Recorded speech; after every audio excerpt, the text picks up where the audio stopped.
მთელი ჩემი ცხოვრება, სადაც არ უნდა ყოფილიყავი, ყველა სიტუაციაში ვიყავი კრეატიული. იქამდე, სანამ ერთ დამაგრებელ იდეას არ ჩავებღავჭი. შექმნილი რაღაც, რაც აქამდე არასდროს შექმნილა. პოლ მაკარტნის ერთ მშვენიერ დღეს რაღაც მელოდია დაესიზმრა. როგორც კი დაიღვიძა, პიანინოზე დაკვრა დაიწყო, რომ არ დავიწყებოდა. თუმცა ფიქრობდა, რომ ეს მელოდია სადღაც გაგონილი ჰქონდა. სიზმარში? არა, რეალურად. ერთი თვის მანძილზე ყველას, ვისაც კი მუსიკალურ ინდუსტრიაში იცნობდა, ეკითხებოდა ამ მელოდიის შესახებ. თუმცა მელოდია არავის ეკუთვნოდა. ის მან აღმოაჩინა. შემდეგ ტექსტიც დაიწერა და გამოვიდა ეს. Yesterday all my troubles seem so far away. Now it looks as though ადამიანები არ ქმნით იდეებს. ისინი უკვე არსებობენ. თავარია დაიჭერ თუ არა ამ იდეას. არც ერთ შებზარეულს არ შეუქმნია პომიდორი, კიტრი. თუმცა აი სალათი, ეს უკვე რაღაც კრეატიულია. კრეატიულობა არ გჭირდება, რომ მოიფიქრო კრეატიული იდეები. გჭირდება უბრალოდ რამდენიმე რაღაცის გააზრება. და სწორედ, სანამ ამ ყველაფერს გავიაზრებდი, ბოლო 4 წლის განმავლობაში ვცდილობდი შემექმნა ისეთი რაღაც, რაც აქამდე არასდროს არავის შეუქმნია. გაინტერესებს რა არის კრეატივი. მაშინ დალია კრეატივი. ხო ორიგინალური იყო. Life can be much broader once you discover one simple fact, and that is everything around you that you call life was made up by people that were no smarter than you. Steve Jobs არ გამოუგონებია არც მობილური, არც ინტერნეტი, არც სენსორული ეკრანი.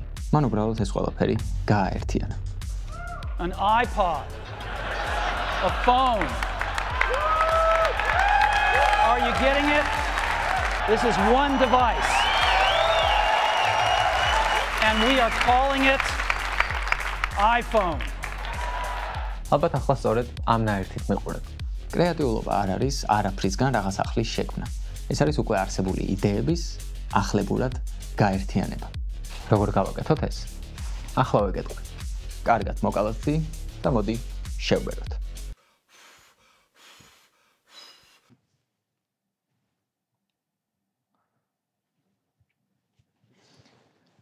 თუმცა, სანამ შევბეროთ, თქვენთვის მაგარი რაღაც მაქვს. პირველ 2 და 3 ოქტომბერს ყველამ CityPay საფულეს გახსნის საჩუქრად მიიღებს 10 USDT-ს. ანუ $10 ეკვივალენტ კრიპტოს. CityPay და Wellstory პარტნიორები გახდნენ და ახლა უკვე შეგიძლია კრიპტოთი იშოპინგო. სწორედ ამის აღსანიშნავად გეძლევა შანსი, რომ მიიღო ეს საჩუქარი. დარეგისტრირება მარტივია. შეიყვან მეილს, პაროლს, შემდეგ გაივლი მარტივ ვერიფიკაციას და შენს ანგარიშზე 10 USDT დაგერიცხება. მოდი შევიდეთ ველიზე, ჩემს კატას გამოვიწერ საჭმელს. გადახდის ველში, რა თქმა უნდა, CityPay-ს ვირჩევ, ვიხდი და ეგ არის. რა თქმა უნდა, როგორც ხედავთ, ამ შენაძენს 10 USDT არ ეყოფოდა და რაღაც თანხის ნაწილი ჩემი დავადეპოზიტე ანგარიშზე. ჩემი პირველი კრიპტო შოპინგიც შედგა. კატაც ბედნიერია. CityPay-ის ლინკი აღწერაშია და აბა წარმატებები.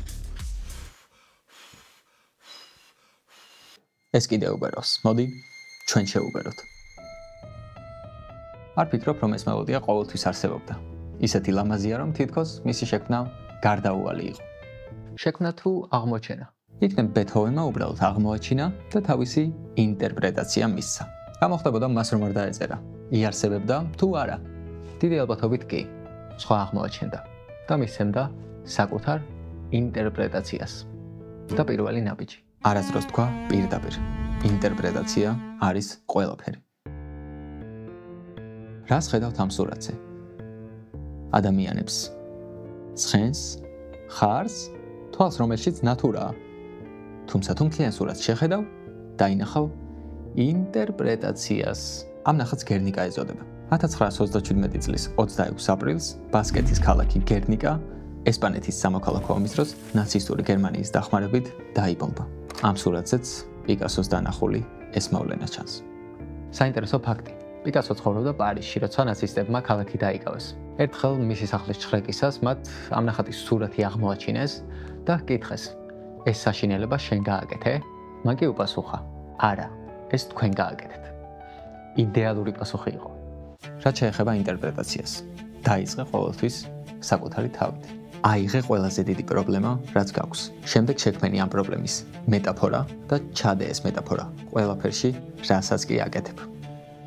დარწმუნებული ვარ, ყველა მისით ფილმი ტაქსის ძღოლი. მისი სცენარისტი იმ დროს ცოლს დაშორდა, მერე ვიღაც გოგოსთან ცხოვრობდა და იმ გოგომაც მიატოვა, ღამღამობით ქუჩაში დადიოდა ხოლმე, სვამდა და საკუთარ თავს ანადგურებდა. სწორედ ამ ამბის მეტაფორაა ეს ფილმი. სცენარისტმა აიღო თავისი ცხოვრება, თავისი პრობლემები და ტაქსის ძღოლის სახით ეს ყველაფერი გვაჩვენა. ფილმში ტაქსისტი არის ადამიანი, რომელიც ფულისთვის ნებისმიერ ადგილას მიიყვანს. ადამიანი, რომელიც მუდამ ხალხით არის გარშემორტყმული, მაგრამ მეგობარი არ ჰყავს და სამყაროს მისი მანქანის ფანჯრიდან უყურებს. ეს არის მარტოობის აბსოლუტური სიმბოლო. სცენარისტმა არ შექმნა პერსონაჟი, რომელიც ამ პრობლემას პირდაპირ თვალსაჩინოდ დაგვანახებდა. მას შექმნა მეტაფორა, ასე რომ ისაუბრე პრობლემაზე საუბრის გარეშე. რატომ არის ქართული კლასიკური ფილმების უმეტესობა შედევრი? რადგან ისინი გვანახებენ პრობლემაზე საუბრის გარეშე. თუმცა მაშინ რეჟისორებს უბრალოდ ასე უწევდათ შეზღუდული გარემოს გამო. და ზუსტად, ნაბიჯი მეორე. არასდროს იფიქრო, რომ შეზღუდული გარემო შენს შემოქმედებით უნარს კლავს. პირიქით, კრეატიულობა იბადება შეზღუდვებში. საბჭოთა კავშირის დროს ვერავიღიათ ვერ საუბრობდა. ხელოვანი ადამიანებიც ცდილობდნენ, რომ ამ ცენზურისთვის გვერდი აევლოთ. და სწორედ ასე შეიქმნა ლეგენდარული ფილმები, როგორებიცაა ცისფერი მთები, შერეკილები და ასე შემდეგ. ნათლი მამას დასაწყისი ხომ იცით? ეს განათება, ჩრდილები თვალებთან, მთლიანი ვაიბი. გასაოცარია არა? თითქოს მთავარ გმირს ამოუცნობ და უფრო მისტიურ იერს აძლევს. ეს განათება, ანუ ვიზუალური ენა, განზრახ, კრეატიულობის ხარჯზე შეიქმნა. ან იქნებ? არა.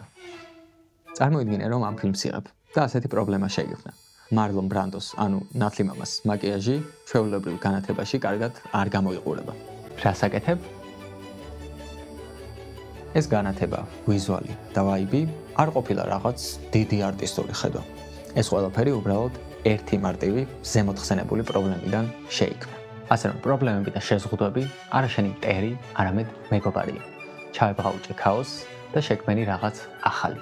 თუმცა, გაითვალისწინე, რომ საჭიროა ბალანსი.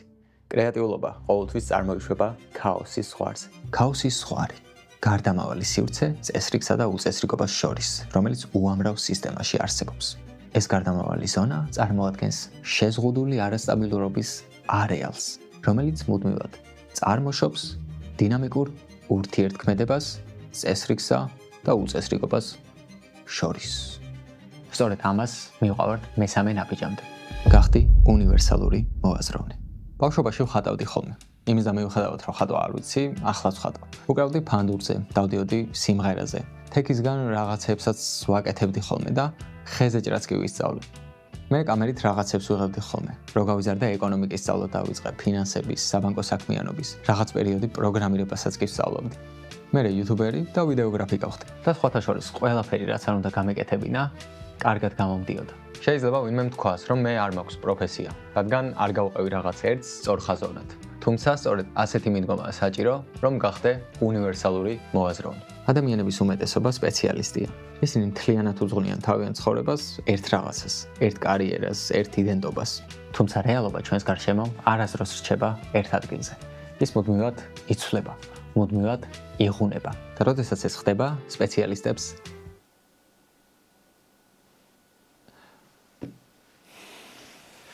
ენძრევათ. ასე რომ, რაც უფრო მეტი მარაგი გაქვს, მით უფრო მეტად შეგიძლია დააკავშირო რაღაცები ერთმანეთთან. ნაბიჯი მეოთხე. წაიკითხე, უყურე, მოისმინე ყველაფერი. შეიზრუტე, რაც შეიძლება მეტი.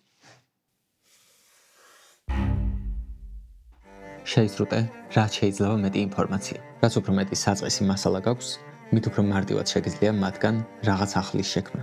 ლეონარდო და ვინჩი არ ყოფილა მხოლოდ მხატვარი. ის იყო ინჟინერი, ანატომი, გამომგონებელი. მისი გენია სწორედ ამ მრავალფეროვანი ცოდნიდან დაიბადა. ის სწავლობდა ფრინველების ფრენის პროცესს, წყლის მოძრაობას, ადამიანის სხეულის აგებულებას და ამ ცოდნას საბოლოოდ იყენებდა თავის ნახატებში, გამოგონებებში და იდეებში. სტივ ჯობსი ხშირად ხაზს უსვამდა, რომ კალიგრაფიის კურსები, რომელსაც ის უნივერსიტეტიდან წამოსვლის შემდეგ ესწრებოდა, მისი ცხოვრების ერთ-ერთი ყველაზე მნიშვნელოვანი გამოცდილება გახდა. სწორედ ამ კურსების დამსახურებაა პირველი მაკინტოში მრავალფეროვანი შრიფტებით და ლამაზი ტოპოგრაფიით რომ გამოვიდა. ასე რომ არასაჭირო ცოდნა არ არსებობს. თუმცა უნდა იცოდე, თუ როგორ იპოვო კავშირები. ამ წიგნის ყდა რომ ავიღოთ. თითქოს არაფერი, მაგრამ კრეატიულობა სწორედ ესაა. ჯაჭვი, წიგნის მთავარი იდეიდან აღებული მეტაფორა და რვიანი, სათაურში არსებული ციფრი. ორი განსხვავებული რაღაც, მეტაფორა და კავშირი. და ბოლოს, ნაბიჯი მეხუთე. იქონია რაც შეიძლება მეტი ჰობი. თუ დედაენის პარკში სკეიტბორდით კატავებ, შემდეგ თავისუფლების მოედანზე მეტროს წინ ცეკვავ. უბანში პოლიტიკას განიხილავ, კედლებზე ხატავ და საღამოს სახლში ლექსებს წერ.